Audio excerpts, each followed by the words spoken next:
Going live right now. We're on. Okay, I call this regular meeting to order. Treasurer, please call the roll. Mrs. Ansel. Here. Mrs. Duncan. Here. Mr. Gibson. Here. Mr. Morton. Here. Mr. Soul. Here. Would you join me in the Pledge of Allegiance? I pledge allegiance To the flag of the United States of America and to the republic for which it stands, one nation, under God, indivisible, with liberty and justice for all. Thank you. First item, we'll have the superintendent's report. Over Mr. Calderon. Okay, just to bring you up to date on a number of things that have transpired since our last meeting. Now, reminder, it wasn't too long ago that we met, third week of November. So this is kind of our typical quick turnaround. But in the area of facilities and transportation, since we have been remote, please know that our bus drivers have been delivering meals. Our cooks continue to work, preparing the meals under the direction of Mrs. Deere. The drivers, when they are not delivering, are being put to work by Mr. Cemento. Mr. Cemento has had them painting in the middle school gym. They have now moved over and they were putting a fresh coat of paint in some areas on the high school gym. We're not necessarily going all the way up, but we're touching up, like the first 15 courses of block, and trying to spruce up some area of the facilities. So do know that our people are giving us a good day's work, not only doing their job of preparing the meals and delivering them, but also helping out in other areas. Really an opportunity for us to get some things done that typically we have a hard time finding the time to do that in other parts of the year, primarily the summer. The telescopic seating for the high school auditorium, that work was completed last week. Now you might recall that in our last meeting I talked to you about how they said that when they were done, the wall would stick out about 3 inches from those two little partitions that run, I guess that would be north and south. And so they used to sit flush. And I told them, I'm comfortable with that. It would not create a safety hazard. It would not create this obtuse looking thing that would be, unesthetically pleasing.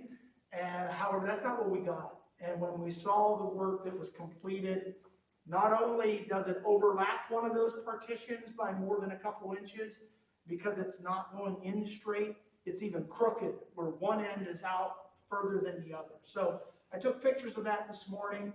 I emailed them to their service manager. Farnham has been a great company with us, and they got back to me here late this evening and said, we're reviewing it, we're looking at it, we're going to come up with a game plan, and we will be back up there to address the situation. So it's a company out of Columbus. They do a lot of these types of projects.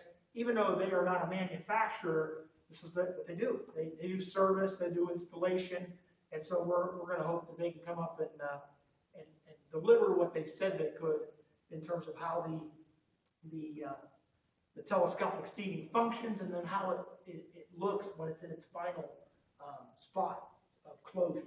So we had to have King Brothers come out last week. I think they were out on Friday to bring their I'll call it a jet stream. They do a high PSI, I'm talking thousands PSI, pressure per square inch, to, what is it, the pond drain that goes down past Bascom and across the road and eventually gets out to the river. I mean, you might recall we built the facility, we had to buy some tracts of land to get that drainage into place. I thought that looked a little high this week. Oh yeah, we had some flooding because of all that snow that melted, and then we had the rain. So not only did we have a high pond, you knew it was bad because there's a catch basin between the baseball and the softball field, and that was flooded all week. And so when we looked at it on Wednesday or something, we could see all the catch basins were backing up. So we tried to rake out the debris on our own to no avail. Called out King Brothers. They were able to free up that debris that was clogging the grate, and we got some drainage in the system. Basically, it's a lot of the debris from twigs, the leaves, the sediment, some of the stuff that rests in the bottom of the pond as it gets stirred up. And they encouraged us to maybe take down all the trees and the shrubs that are on those inner banks. So Mr. Cemento is going to give a closer evaluation to that when we get into the spring to try to avoid, that from happening again. But they were able to clean that out. We obviously needed to do that in order to get some proper drainage, not only out of the pond, but a lot of our low-lying land, has that drainage going in that direction. Last week, middle of the week, we got a lift on site. I think we are returning it tomorrow. The lift was used to secure a lot of our flags. We had plastic zip ties that were holding the flags in place. We saw through the winter of last year that some of those were breaking. As you know, sometimes plastic will do. So we bought some stainless steel zip ties, if you will, used those to secure them because most of them were in good shape, but some of them were moving, and we wanted to keep them from falling off the poles. But most importantly, we installed 20 parking lot lights. So we saw a lot of our replacement fixtures go up. If you came in the main driveway, we had 3 or 4 of them right there where these newer fixtures are. They are much cheaper, if you recall, than sending out the other ones for repair. So, rather than put a couple $100 into sending them out to Arizona and bringing them back and installing them, we were able to buy replacement fixtures, quality fixtures from a local electrical distribution company, and it proved to be pretty quality lighting from what we're seeing, since we've had a couple of them in from last spring. So, as some other ones go bad on us, we'll continue that kind of replacement schedule. And then when we're about 5 or 6 lights down, get a lift out. We're not going to just rent a lift for one light. So we'll do that when we have, some efficiencies to gain, and we have multiple lights to put up. So that was completed this week. We also have our leased copiers now in place, and those are in all the offices, and working on Condoc to get the order to get the other copiers out. Our tech coordinator has wiped those hard drives on those copiers clean, so there's no personal identifiable information on them for students. And so everything's wiped clean on the hard drives. They'll get recycled, if you will. We did move one of those copiers, a newer one, down into the transportation garage. Mr. Cemento has the electrical skills that at some point when we get a free moment and things slow down, he's going to be able to wire that and be able to use it as his printer, as well as a copy machine, multi-functional device for the transportation garage. And that will be pinned to an ID that only he has. So it's not going to be free and open for anyone to use. And remember on the copiers, as we transition from a ownership program to a leasing a fleet, we are spending $25 more a month for this with zero out-of-pocket capital expense. So 8 new machines for zero money down, $25 more a month in our maintenance contract than we were paying previously. And as Mr. Panic and I looked at that, we felt that was definitely a good deal. And I had shared that document for review with you back in November. So those are all in place and functioning. Got a couple of small details to work out with Comdoc on that. As far as students are concerned, we did I think it was around second week in November, sent out a survey to our parents who have students on virtual learning, and it was an intent to return survey. I'm not sure if I shared this with you before. We had 57 students that are indicated to be returning in the semester. So parents had until, I think, December 6th to complete that survey. Communicated a couple times via email, made sure the parents were aware of that. We've had some good responses to that. Some parents even called in and said, hey, I completed it, but I want to change my mind and take me off the list. We've done that, and now our principals are in the process of putting those kids in cohorts, especially at the elementary level. That's going to be a little easier. And then at the high school and middle school, counselors with the principals are reviewing the schedule needs of those students and trying to make sure that between now and the end of the first semester to get those students' schedule built in and be able to welcome them back at the start of the second semester. which I believe is the Monday following Martin Luther King Day. As far as the COVID data, I don't know if you've had a chance to peek at the COVID dashboard. We are up to 17 student cases and 9 staff cases. Potentially, we're doing some investigation. We might have one more staff case to add to that within the next couple days.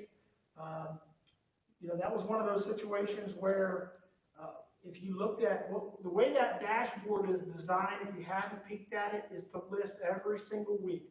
We didn't want to just put a number out there. I really like the idea that when we use the Google Sheet, if you've noticed, we have the week ending and we have a column for each week. So that allows people to see some trend data from week to week. And then we have a cumulative column for each building, for students, and for staff. The other nice thing that I think is beneficial is that you can put comments in those cells. Now, those are editable by us, but to the viewer and the general public, they can look at it and they can see what that comment says. So for example, if we put something like, this was an ESC student in a self-contained unit who didn't have a lot of interaction with LaBrea students, we can enter that comment. And that was one of the things that when I emailed parents a notification, I made sure they were aware of that. Now, by law, we do not have to report that because that technically is not LaBrea student. And it's the district where they are educated that has to report it. But this dashboard makes it nice so that we can end up putting that student in our account because it happened on our property. And I think that's the right thing to do. But then you can put a qualifier in there, and we're able to do that as those cases pop up. And we've had some cases that, quite frankly, haven't exposed anybody, especially now when we have a case that pops up. These are cases that have originated after we went to a remote status. But that week that we went remote, we saw, I think as we were dealing with 3 student cases on that Monday and a possible staff case as well. So we were having a little mini outbreak as well as what was going on in the county. What I will tell you is that when we had that meeting with the Trumbull County Health Department, there was a sense of so significant community spread. And what we mean by that is that our case rate was up to about over 800 per 100,000. And now you might remember in the early fall, we were talking case rates of 50, 35, 45, maybe high of 70. But as we were exploding in the month of November and pushing 800-900 cases per 100,000, pretty much the health department said, look, we're not going to be able to help you on contact tracing. You're on your own because we've hired 8 people and we really can't keep up. And the hospitals are starting to get a little bit overrun. We're overrun. And so collectively, the decision was made, as you already know, that what can we do is a county-wide system to help try to stop that spread. And so the data, and of course, one of the pieces of guidance cited was the CDC mitigation strategies that say that when you have 8 times what is considered high incidence is 100 cases per 100,000 people. And we were over 800 cases per 100,000 people. And so CDC guidance says when you have high incidence, and we're that far above high incidence, one of the mitigation strategies is remote learning. So having said that, there's been some ongoing conversation about now where do we go from here? Because what we've tried to collectively do is partner with the county to address a county-wide community issue of spread that is primarily driven by adults, that it's not happening necessarily as school spread, it's happening as community spread with things that happen outside of the school day. So in an effort to try to slow that spread to see if we can make a difference, that decision was made to go remote. The conversation is now turning to, will the data be any better in our communities? And then, should school districts continue to stay remote if that data is any different? And then you juxtapose that against our own student data, which is a little bit harder to measure now because they're not here. We might have had, I can't say with certainty, but we might have had maybe one case that you could have loosely tied to a student transmitting it to another student, but it would have been what happened outside school, not their interaction here. So you start to look at that type of situation with the holidays and coming out of the holidays, and you start to look at, all right, we're looking at the data, but the one piece of data we can't continue to isolate and put off to the side is the impact on the student's social emotional well-being and the isolation that is occurring. How much longer are we going to put that aside and only look at the case data and only look at the spread data? So those are the kind of conversations that we've been engaged with last week with the health department and the group of superintendents. And I can tell you that my educated guess is coming out of this week, after our meeting this week, with the stay-at-home advisory expiring next week, I think you'll start to see some division amongst school districts in the county trying to get back to making sure that we're no longer isolating kids, and we try to integrate back into some type of setting where kids are involved in their education and their activities. So I think you'll see some movement in that regard. I don't know how widespread that will be, but if our cases continue to look good and we're able to continue to practice our safety, I'm going to advocate for us being back in a place where kids are back in our buildings, kids are back engaged in their activities, and we're moving forward. Because I'm not quite convinced that, if I could say this bluntly, how much more are we going to punish kids for what adults are doing? And that's kind of where I am. And if what we did does not result in improved data, then, I think kids are better served when they're in our buildings. And I know many of you feel that way as well, but I don't think what we did wasn't without a good faith effort to see if we could countywide contribute to some kind of reduction in the spread. And the reason the stay-at-home order, the stay-at-home advisory, let me back that up, was decided to be 28 days because the health department wanted to see 2 incubation periods.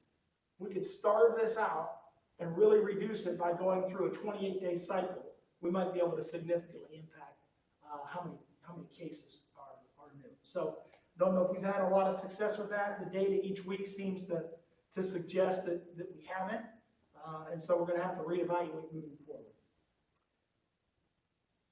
In Bascom last week with the LIS and Bascom Literacy Night, they held it via Zoom in the library with LIS staff and Bascom staff, and we had teachers and title tutors doing read-alongs and Mad Libs, and we went through some legal requirements that we had to share with parents that the law says you have to, but a lot of our kids tuned in. We had over, I think, 40 families, multiple kids in the family tuned in, and you could see them on Zoom at night in pajamas, and they were encouraged to do this, and there was even a little bit of competition among the kids, and so you saw the kids eating popcorn, drinking cocoa, and enjoying an opportunity to be somewhat Zoom face-to-face with teachers and staff that they're familiar with. So when you look at that, it's not ideal, but overall it was somewhat what I would call a success as we did it as a family engagement opportunity. And then last but not least, at the student front, we had our Literacy Professional Development Day last Friday, facilitated by the ESC. We primarily focused on a manual that we had to purchase for teachers. It's called the Foundations of Literacy. And a lot of productive work done with sounds, and phonics, and sounding out, language parts, and phonemic awareness. So we're making progress on that front. It's going to be a slow journey, and we're going to continue to move in that direction with any necessary professional development. We might, I think, need one more 6-hour session. We might split that up into a couple 3-hour sessions, but we're going to look at alternative ways to maybe conduct that without having to utilize a school instruction day. As far as finance is concerned, House Bill 305, as you saw, passed the Ohio House. The final vote tally was about 87-9, I believe it was. And then in Senate Bill 376, they had 2 hearings, and the Senate is just very reluctant to move it. In fact, after the second scheduled hearing, There was supposed to be a third one with more testimony, but they never scheduled the third hearing. And pretty much Senator Dolan came out in the media, and it alluded to the fact that, you know, it was pretty much dead in this lame duck session. They were not going to move it forward. There were too many questions that they had regarding the school funding proposal. Primarily, it focused on, he believes you can't do it outside of the budget, where the founders of Cup-Patterson were saying it's a framework. You can decide how much you want to scale the funding to. So Senator Dolan has indicated that he's committed to many of the concepts in Cup-Patterson, but he wants to be able to try to do it within the scope of the budget negotiations that occur in February and March and throughout the spring. So we're going to keep our eye on that and hope that as the state and the new General Assembly that will take office in January will seriously try to build some of those components in, from base cost to the economically disadvantaged, which is important to us, as well as special ed funding. Those are pretty critical components, as well as continuing to maybe fund those studies to get a more concrete number on really what does it cost to educate students who are disadvantaged economically and intellectually in the state of Ohio, as well as the transportation costs, because those are, in addition to gifted, those are 4 major studies that the Cup-Patterson bill it's the only thing they would have funded. That's the only thing in that bill that called for an actual appropriations of dollars was $5 million to be spent to conduct those studies. So we'll see if we can make some progress on that in the spring. A little disappointing, but hopeful in the long run, at least we hope.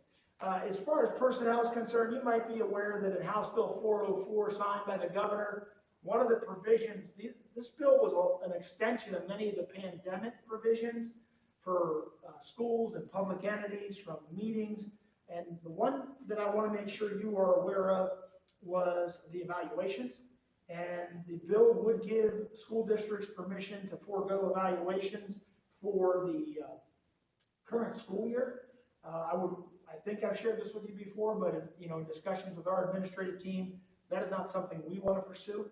We are conducting evaluations. We've been doing our observations. We've even done with the virtual instructions, some classroom walkthroughs. Principals have sat in on a few sessions. So we're in a far different spot now than we were in the spring when we were, for lack of a better phrase, flying the plane as we were building it. Now we kind of have a better understanding. We have more direction, more understanding in terms of what teachers are doing and then what principals are observing. So even though you don't have a full evaluation framework because you don't have a student growth measure, you can still get some quality evaluation, feedback, and coaching going on. And so LaBrea will not be making the choice to use the provisions of 404 to opt out of that this year. Now, naturally, any effort to have student data tied to evaluations, we want to oppose, because it is very inappropriate to take student data from one test. And last year we didn't even have the test, so we have no data from last year. But we're not even sure how this year's testing is going to go. And there's some concern about this year's test being used in future evaluations because of the how far back students might fall or regress because of the virtual learning in the spring, and then in and out with the hybrid model where you're only in school 2 or 3 days a week. So there are some serious reservations about that data. And then as far as the miscellaneous items, the board's strategic plan is there. I know Mr. Sewell had made some comments in the strategic plan with some suggested edits about a short-term goal tied to the pandemic and the school's ability to adapt. I would encourage you to take a look at those. Seeing that we don't have other suggested edits, if it's possible, we might want to consider whether or not we want to put those edits in or whether we want to renew the plan without them. But either in January or February, we'd like to update that plan as necessary and authorize it moving forward. And then Don't forget, we have our organizational meeting on January 11th, and that organizational meeting will begin at 5:30 with the regular meeting to follow at 6. And we will have an opportunity as well for a budget hearing in there, which most of the time people do not speak up to the budget because, there's not a lot of outside interest to review the figures and come and That's the present. tax budget, right? What'd you say? The tax budget? Yes. Okay. And then the other one is the calendar here. So we have the requirement to offer opportunities for people to review the calendar or offer input on the school calendar. So at this point, then I will, leave that. I'm done. I'll leave it up to the board. If anybody's got any questions or wants some follow-up, we have an opportunity for that. I have a question on the returning students from, that were on remote. Yes. Are we able to accept those back in without any disruption in our COVID plans? I mean, can we social distance and do everything with them? Yeah, the only potential was the third grade. If you recall, back at the start of the second 9 weeks, we brought all third graders back Right. for every day. So since the beginning of the second 9 weeks, every third grade student who's not in virtual has been in our building 5 days a week. So Mrs. Suzelis had informed me that they've looked at the third grade returners, and they are going to be able to plug all of those kids in and still be able to maintain the 5 days a week among third grade and still be able to practice our distancing protocols. There are no other concerns in any other grade level with regards to being over that max, because we're still cohorted. So we're still able to divide those kids up. So if you got 5 kids returning in the 8th grade, we still have enough space that we can split those up 3 and 2 and still maintain that. So these numbers that we received in the high school course sections by classes and that, does Yes. that include those people already? No, that's what's currently enrolled. Oh, That's what's currently enrolled. okay. Because their schedules haven't been built, so I had my secretary run that list for you, and that's based on live data. That's just our own. Yeah, we remote can't, learners. yeah, there's no way to report that. Okay. But I can, when we discuss that in an opportune time, we can look at how many per grade level might be returning. I can share that with you. I did have one other question. Yes, The honor roll came out for the newspaper, for the Tribune, but I Yes. noticed our 6th, 7th, and 8th graders weren't listed. I didn't know if that was because we didn't submit it or if the Tribune didn't print it. I don't have an answer for you. I do know our guidance department submits that to the, the newspaper. A lot of times I believe that's done online, Right. where they submit it, because you can submit news through the Trib website, and that's the way they prefer it. I will have to investigate that. I'm not sure where that lies. I do know that it's possible the Trib didn't print it, because there's a lot of times where days That's a later they'll section. print it in a regular paper. Right. But it's also possible with the new school counselor in the middle school that somewhere fell through the cracks because someone wasn't aware of it. So a lot going on as we made that happen in November. So I'll follow up and find out. Okay, Okay? thank you. Yep. Anybody else have any questions? Yeah, when you said that they're, a part of the decision to shut down and go remote was based on the 800 per 100,000 count. Yep. Is that for the state, the county, the No, Northeast? that was Trumbull County. Trumbull Yeah, County? Trumbull County. And in one of the things that knowing that, I would just share, each day the governor does have a press conference. I don't know if he's still holding them daily, but I think it is. know on his Twitter feed, he will actually post the county rankings of the cases per county. Now, we're not near the top, because there are counties that are getting 1,000 cases per 100,000 people, but we're probably middle of the pack. We might be towards the top, somewhere at the top between 20 and 40. So, and it varies depending on how that adjusts. But we're holding steady in the 700 to 800 range. How would we, as our own school, fare in that type of count, though? I mean, like, does Warren City accelerate that count as compared to Southington or us, or, Well, I can't, I'm just not that happy with the shutdown and going remote as a whole county, because if you have a snowstorm in Kinsman, you don't close down LeBray. If you Correct. have a power outage in Lordstown, you don't close down LeBray.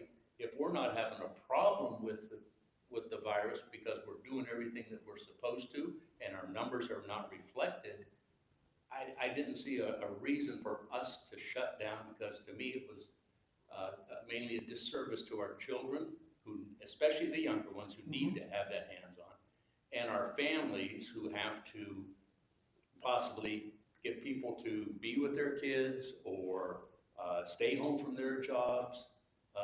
None of us are losing out on any monies from our retirement checks or administrators or staff or anything, but possibly families had to lose money in that way. And I don't think that we should just do a blanket thing. We should look at LeBray. Yeah, well, I think one of the issues that was part of that I did not mention, and this was countywide as well, is a lot of districts were suffering with staffing. There was probably a greater issue with staffing than there was maybe with student issues. In a 2 week, and this is one of the pieces of data that was shared. Now, in that, I think it was the week prior to that, we had 89 student cases in Trumbull County. The 2 weeks prior to that, it was like 35 and 37. I don't have, those aren't concrete numbers, but I can tell you that they were in the mid to high 30s. So what was shared with us in the data was that student cases were pretty mild with the weeks preceding. But then the first week preceding the Thanksgiving week, we were up to 89 cases in Trumbull County schools.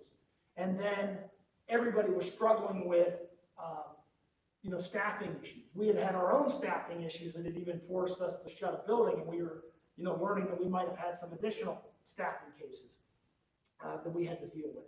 And so when you couple that with the 800 plus cases in the county and the thought that we were going to go purple, which that was where we were told a lot of the data was going to fall, there was the perception that, well, we need to collectively maybe work together to try to slow the spread. Now, hindsight's always 20/20, and so I would, that's what I'm trying to articulate to you this evening, is that as we continue to look at, well, did our actions improve the community data? We're going to find out. I don't know that it did that based on the data last week. We'll see what the data is this week. If you read the newspapers, it doesn't look like that we're slowing the community spread. And that's where I come up with the next question. If it's not having an impact, and our own individual data was relatively stable, with the exception of some pockets here and there, then should we continue to be remote? And that's a question that I can't confidently say the answer is yes. So again, I would agree with what you're saying, that we have to look at data specifically to us as a district. I don't know that, based on what our perception was at the time, that we didn't think we weren't doing the right thing to try to slow the spread. But the question is, if our actions aren't changing it, we can't, in an effort of public health, we can't ignore the fact that we got public health needs, but we also have a child's learning needs and social emotional needs. And that's where, as we start to weigh that, the big question is, how much further can we go? If we could do remote for a temporary period and help slow the community spread, it was considered a viable choice. How long term do you do that? I think that's what school districts across the county are grappling with now. Well, I think going to what you said, and what I've heard as well, that the safest place is in the school. Now we turn them loose at, to the public because they're all going remote. I think that was one of the worst things we could have done. Maybe the numbers will show it, maybe they won't. But now we're putting them in the, as you said, the adult world where there's more of this that could be affected. Yeah. And because we weren't having, we shut down when we did, we can reopen. That's the flexibility of this plan, is that we can close it, we can open it. I'm glad that at least the parents had an opportunity, because it was before the Thanksgiving break, to make arrangements for after Thanksgiving to start this. I wasn't particularly happy with the communications that we had because we had no communications that this was happening until after it was done, that the kids were coming home from school on Tuesday saying, hey, we're not going back. And I'm going, what do you mean you're not going back? You know, we had, I think this is important enough that we could have gotten together as the board with yourself and discussed our situation in this, rather than just take a blanket county-wide thing and say, how do we want to approach it? Do we want to go with the county, or do we think we're safe enough with our students here? And if the other schools are all going to remote, then we would have a better pool of substitutes to replace those teachers as well that might have to take off, because I'm sure those substitutes would want to go somewhere if they could. And if it was a safe environment, as long as we're keeping it safe, which I think we were. So that's where I'm saying is I think we need to discuss this, you know, as a whole, not to make it general, because like I say, I don't know that the people that made the decision, whether it's ESC, the Trumbull County Health or whatever, if they've got much skin in the game, do they have kids going to school that are affected? Are they making six figures that they, you know, are still going to get their paychecks where, you know, the parents at home that have to cut back on it with the going to work or whatever, you know, it's affecting them a lot more than it is the people making the decisions. That's the way I see it. Yeah, the decisions were made collectively by the superintendents of each county schools, not by the ESC and not by the health department. Okay. Guided in consultation by the data the health department was sharing. Right, And, you said it was an advised situation, yes, but not yes, and that's the way it is. The decisions to go remote or to go back in person do not come from the health department. They do not come from the ESC. And you know, you make a lot of valid points on many fronts. I don't think that anybody in that session took it lightly. You know, I think there was a lot of good conversation with people trying to, in light of what we were confronting at the time, trying to make the best decision for all involved. when was the final decision made then? That Tuesday? Well, it was that Tuesday, but I'll And tell had you, there been part of, discussions before that though? no, because that was our weekly meeting. We had moved it up to Tuesday. And what I was going to add to that is I believe, and I'm speaking for me and no one else, is that I think one of the drawbacks is our meeting was moved to 1 o'clock in the afternoon on Tuesday. And so you had an opportunity where data points were being presented to us that looked ominous. And so then the discussion is, well, you know, how are we going to handle this? If we're going to go remote, we should make a decision, because we have a period of time here where it's not necessarily fair to teachers and students to send them home and then call it over the break. And then we don't have really an opportunity for resources, materials, or planning and prep. And so that was something that factored in, that if we're going to do this, we have an opportunity right now to send people out a break, at least with half of them in person attendance, with some level of preparation, knowing of what they've got to prepare for the week after. And so, you know, again, there's multifaceted factors, you know, went into that. But it was not perfect timing, because, like I said, had we had a little more time and we weren't up against that, I think we would have had an opportunity, as opposed to late afternoon, to have a little more dialogue about that. But I think it was I don't want to say the perfect storm. I think there was a lot of things that made it with the timing of it and difficult. And I don't know if it would have been a different outcome if the meeting would have been the following Monday. But you know, I can't change that decision.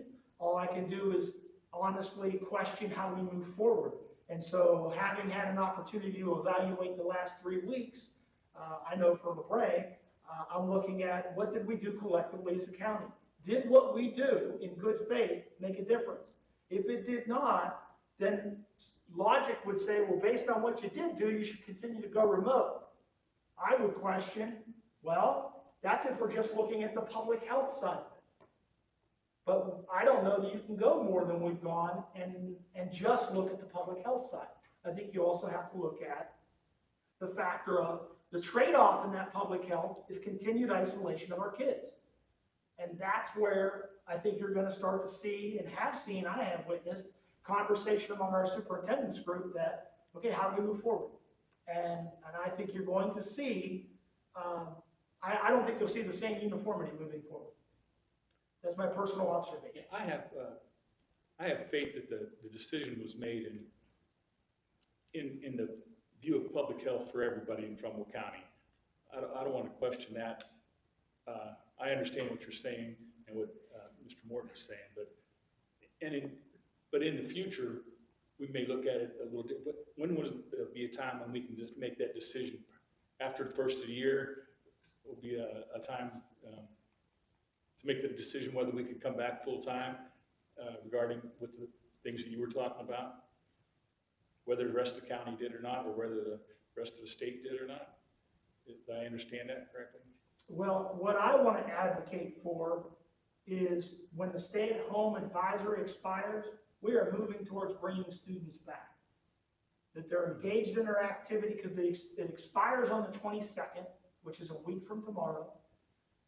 The 23rd would be our first opportunity to say, we want to start integrating kids back. Now, we don't have school until the 4th, but it would be my hope that we would be planning on bringing LeBray kids back under our hybrid model plan and continuing. Every time I send a notification out to staff, I've made it a habit over the last few weeks to say, remember, consistent practicing of 6-foot distance and masking it will make significant mitigation efforts to the virus spread.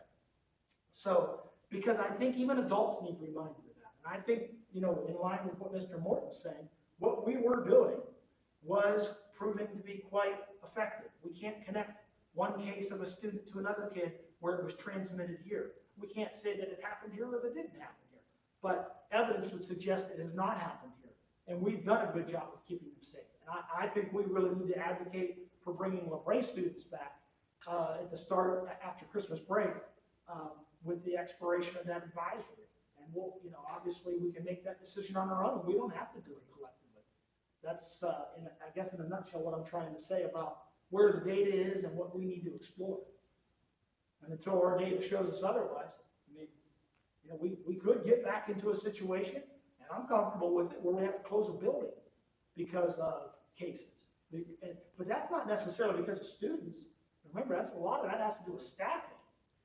And that was a big part of where we were seeing student cases, the case rate doubled, and then seeing the level of staffing that schools were having trouble with, which included ourselves.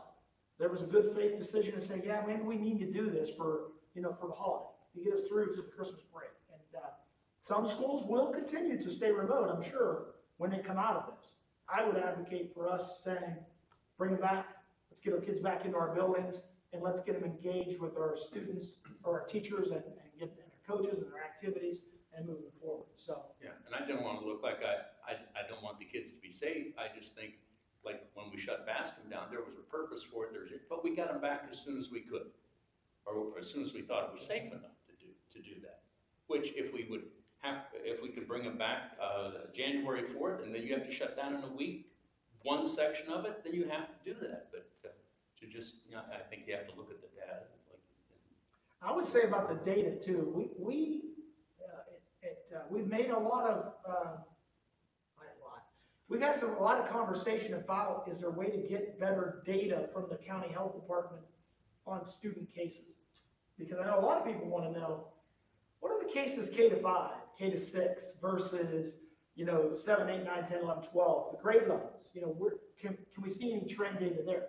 I'll be honest with you, a lot of our county health departments are not manned for that.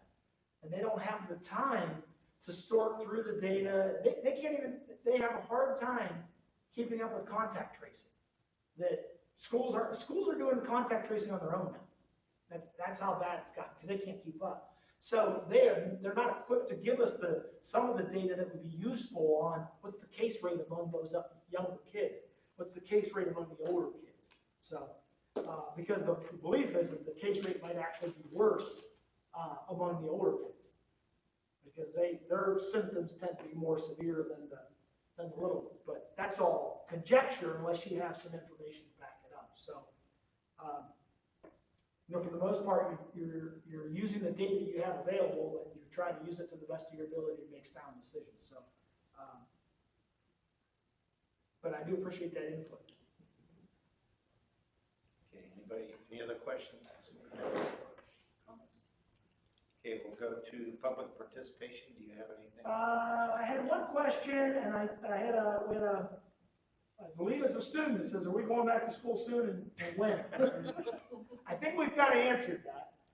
We want to advocate, and that came from one of our students, I believe it's a student, Paige Davis. And I would say, yes, Paige, we are intent on bringing kids back to school, and we want to continue doing what we have done in the past with safety. So that is our intent until something proves otherwise that we shouldn't. Good. That'd be great. Okay? Yeah, I think the quicker we can get them back, the better off they'll be, as long as we, like Mr. Morton says, as long as we can do it safely.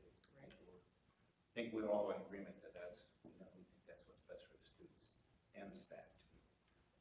All right, we'll move into the agenda items, and I'll turn it back over to Mr. Calderon. Okay, first item on the agenda is a recommendation the board approve the minutes from our November 16th, 2020 regular meeting. So moved. Second. Motion by Mrs. Ansell, second by Mr. Morton. Any discussion? Treasurer, please call the roll. Mr. Sewell. No, I do insist. Mrs. Ansel. Mrs. Ansell, I'm sorry, Mrs. Ansell. Yes. Mr. Morton. Yes. Mr. Gibson. Yes.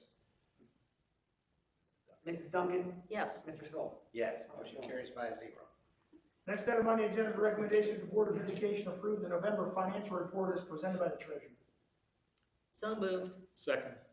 Motion by Mrs. Duncan, second by Mr. Gibson. Any discussion? Treasurer, please call the roll. Mrs. Duncan. Yes. Mr. Gibson. Yes. Mrs. Ansell. Yes. Mr. Morton. Yes. Mr. Sewell. Yes, motion carries 5-0. Next item on the agenda is a recommendation that the Board of Education's organizational meeting be held on Monday, January 11th, 2021 at 5:30 p.m. in the LeBray Complex Band Room, followed by the annual budget and calendar hearing, and then the regular Board of Education meeting. So moved. Second. Motion by Mr. Morton, second by Mrs. Ansell. Now, this will be Like this. Zoom still. Mm-hmm. Okay. Treasurer, please call the roll. Mr. Morton. Yes. Mrs. Ansell. Yes. Mr. Gibson. Yes. Mrs. Duncan. Yes. Mr. Sewell. Yes, motion carries 5-0. Next item on the agenda is a recommendation that the Board of Education appoint Rusty Sewell as the President Pro Temp for the January organizational meeting. So moved. Second. Motion by Mr. Morton, second by Mrs. Ansell. Any discussion? Treasurer, please call the roll. Mr. Morton. Yes. Mrs. Ansell. Yes. Mrs. Duncan. Yes. Mr. Gibson. Yes. Mr. Sewell. Yes, motion carries 5-0. Next item on the agenda is a recommendation that the Board of Education approve the memorandum of understanding with the LeBray Teachers Association on a dispute resolution relative to tuition reimbursement. So moved. Second. Motion by Mr. Morton, second by Mrs. Duncan. Any discussion? Treasurer, please call the roll. Mr. Morton. Yes. Mrs. Duncan. Yes. Mrs. Ansell. Yes. Mr. Gibson. Yes. Mr. Sewell. Yes, motion carries 5-0. Next item on the agenda is a recommendation that the Board of Education approve Martin Kelly as an Ohio Department of Education credentialed teacher evaluator, valid through December 7th, 2022. So moved. Second. Motion by Mr. Gibson, second by Mrs. Ansell. Any discussion? Treasurer, please call the roll. Mr. Gibson. Yes. Mrs. Ansell. Yes. Mr. Morton. Yes. Mrs. Duncan. Yes. Mrs. Sewell. Yes, motion carries 5-0. Next item on the agenda is a recommendation that the Board of Education hire James Huff as the varsity boys bowling head coach for the 2020-21 school year. And of course, that'll be effective with his completion of all the Ohio Revised Code requirements to coach and supervise student athletes. So moved. Second. Motion by Mr. Morton, second by Mrs. Duncan. Any discussion? When are the athletics intended to be started again? Do you have a plan on that? We are going to wait until the advisory has expired before we permit any resumption of team activities. Okay. So as soon as the advisory is over, By the end of this week, Mr. Earl will be providing direction to our athletic coaches and so forth. So we're going to see what happens as a result of, our meeting this week, but we anticipate that direction coming out by the end of this week, early next week. Okay? Treasurer, please call the roll. Mr. Morton? Yes. Mrs. Duncan? Yes. Mr. Gibson? Yes. Ms. Mansell? Yes. Mr. Solly? Yes, motion carries 5-0. Next item on the agenda is a recommendation to the Board of Education hire Demetra Noble as the varsity girls bowling head coach for the 2020-2021 school year. And of course, she will have met all of the revised code requirements to coach and supervise student athletes. So moved. Second. Motion by Mr. Morton, second by Mr. Gibson. Any discussion? Treasurer, please call the roll. Mr. Morton? Yes. Mr. Gibson? Yes. Mrs. Mansell? Yes. Mrs. Duncan? Yes. Mr. Solly? Yes, motion carries 5-0. Next item on the agenda is a recommendation to the Board of Education hire Mandy Rowe as the varsity girls basketball head coach for the 2020-21 school year. So moved. Second? Motion by Mrs. Duncan, second by Mrs. Ansell. Any discussion? Treasurer, please call the roll. Mrs. Duncan? Yes. Ms. Mansell? Yes. Mr. Morton? Yes. Mr. Gibson? Yes. Mr. Solly? Yes, motion carries 5-0. Next item on the agenda is a recommendation that the Board of Education hire Chad Kaiser as the varsity boys head basketball coach for the 2020-2021 school year. So moved. Second? Motion by Mr. Gibson, second by Mrs. Ansell. Any discussion? Treasurer, please call the roll. Mr. Gibson? Yes. Mrs. Mansell? Yes. Mr. Morton? Yes. Mrs. Duncan? Yes. Mr. Solly? Yes, motion carries 5-0. Next item on the agenda is a recommendation the Board of Education approve the following athletic supplemental positions for the 2020-2021 school year. And you can see the slate of boys basketball from 6th grade through JV and varsity assistant, as well as girls basketball, 6th to 7th grade, 8th grade, and also the JV coach. So you see those individuals there. I think almost all of those individuals were paid assistants last year. So moved. Second? Motion by Mrs. Duncan, second by Mrs. Ansell. Any discussion? I just hope with all the coaches and the supplementals, I hope they get to play. The students I know are looking forward to it, so are the coaches. Treasurer, please call the Yes. Mrs. Mansell? Yes. Mr. Morton? Yes. Mr. Gibson? Yes. Mr. Solly? Yes, motion carries 5-0. Next item on the agenda is a recommendation the Board of Education approve increasing the classified substitute rates by 10 cents to the positions listed below or herein, as the minimum wage for the state of Ohio is being increased to $8.80 effective January 1st, 2021.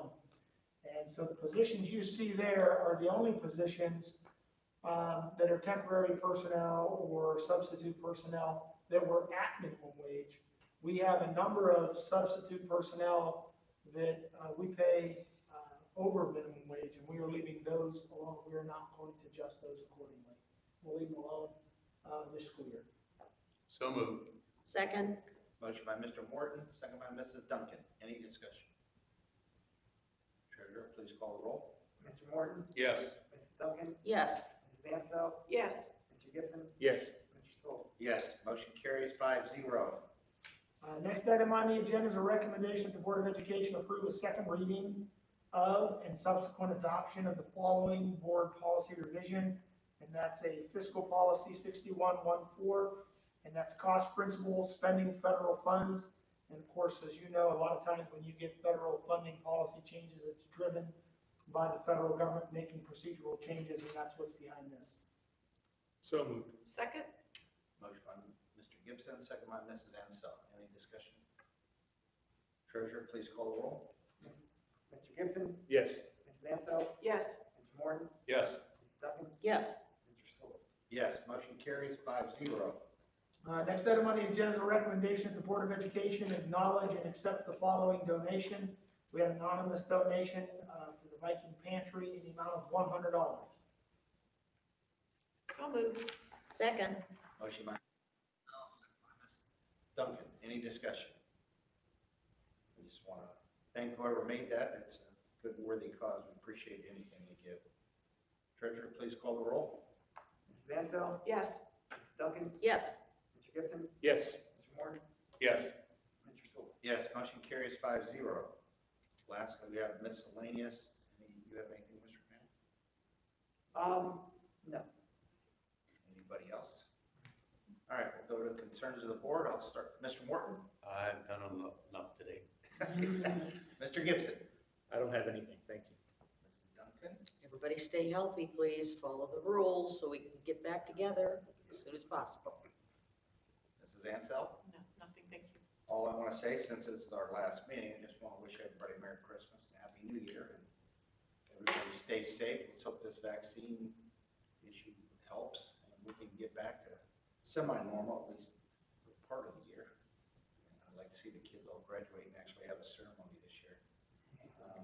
I do advise everybody take another look at the strategic plan. So if we want to make any changes, like I said, most of the edit plans I did do were mostly related to pandemic, just to add little things that we need to watch and propose. So take a look at that. I do want to say we do need to go into executive session for discussion of employment and personnel, so I need a motion to do that. So moved. Second? Motion by Mrs. Duncan, second by Mrs. Ansell. Any discussion? We will not be taking any votes during this time. We will come out afterwards and we will adjourn the meeting. We will conclude the Zoom part now. We're going to go on executive, and we call it 7 o'clock, so we'll have a short 5-minute break. Treasurer, please call the roll on the motion. Mrs. Duncan? Yes. Mrs. Ansel? Yes. Mr. Morton? Yes. Mr. Gibson? Yes. Mr. Sewell? Yes, motion carries 5-0. Okay, so at this time, that concludes the public portion of the LaBrie Board of Education meeting for December 14th, 2020. When the board comes out of executive session, no action will be taken other than a vote to adjourn.